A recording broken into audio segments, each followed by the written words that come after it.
بسم الله الرحمن الرحيم. الرحمن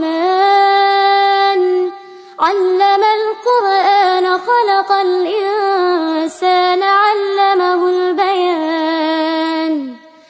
الشمس والقمر بحسبان والنجم والشجر يسجدان.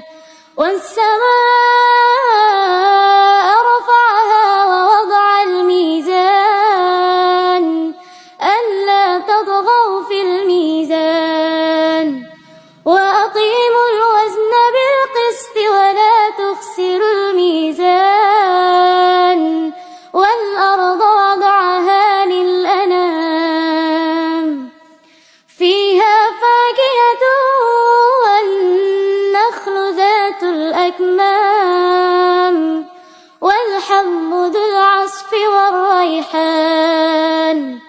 فبأي آلاء ربكما تكذبان؟ خلق الإنسان من صلصال كالفخار وخلق الجن من مارج من نار. فبأي آلاء ربكما تكذبان؟ رب المشرقين ورب المغربين. فبأي آلاء ربكما تكذبان؟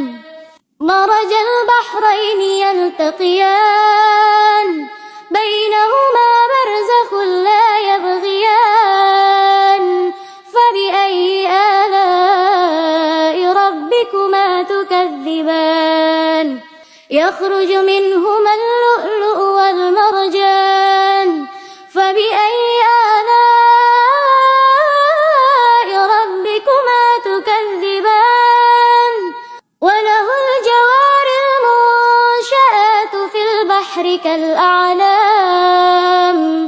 فبأي آلاء ربكما تكذبان؟ كل من عليها فان ويبقى وجه ربك ذو الجلال والإكرام. فبأي آلاء ربكما تكذبان؟ يسأل